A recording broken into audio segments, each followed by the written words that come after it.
Hi, this is Michael Steinbacher with Electric Universe Geology Earth News. This is Red Rock Canyon. We discussed it with the earlier video. Here is Sleeping Woman Mountain, Frenchman Mountain over here. You can see the Colorado comes up here. Here's Lake Mead. So here we have this interesting formation. Geologists will tell you that 600 million years ago to the west, in an ocean somewhere out here, dolomite accumulated.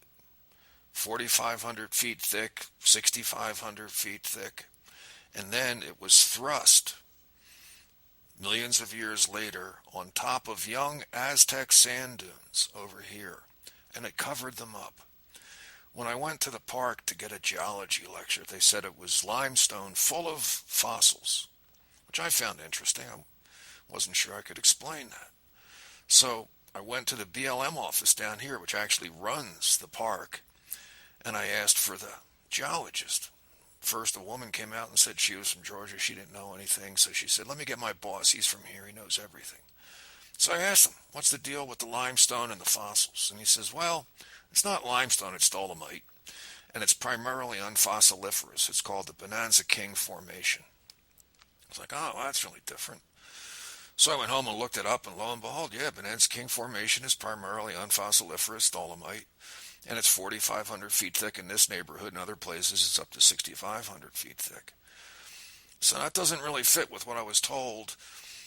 And then I looked up dolomite, and lo and behold, it doesn't form in oceans unless it's boiling and full of uric acid. I got a couple jokes out of that earlier. So it doesn't make a lot of sense. But comets have 7% dolomite, and there wouldn't be a lot of fossils involved. So cometary dust might explain this. It might explain the layers of shale. It might explain the sandstone, the Aztec sandstone that it's sitting on, because they all seem to be trending in the same direction. This is the Aztec sandstone. It's up to 3,000 feet high. There's canyons all along with little tiny drainages, not much to them, just little streams, dry most of the year. And they supposedly eroded these canyons, where I think these streams and drainages were running while these formations grew. And they grew in the shapes of triangles. Everything about this is a triangle of one size or another. It reminds me so much of welded tuff. One triangle grows, there's a little gap, and you get another one growing behind it, all of them trending away from us. This would be leeward. The wind would have been coming towards us. This formation would be growing back and up into the wind. Completely different than what any normal geologist would tell you. This is the face of the Aztec sandstone. It's very hard. Climbers come from all over the world. Their anchors hold very well here. And if you talk to the climbers, they'll tell you they like the dark areas. They seem to be even harder. This area seems really interesting. It's so much darker and more bubbly than the areas surrounding it. Something seems to have heated this area more than the surrounding areas and even bubbled it over here. I would go with plasma of some sort, but it's hard to say for sure, but something seems to have selectively heated certain areas. This area seems to have taken it on the chin. This all looks like it's electrically excavated to one degree or another. It causes bubbling, it causes removal of the formation, and it causes the rocks to be very hard. This is a wide shot of the same area. Here's that dark section. This is the dolomite.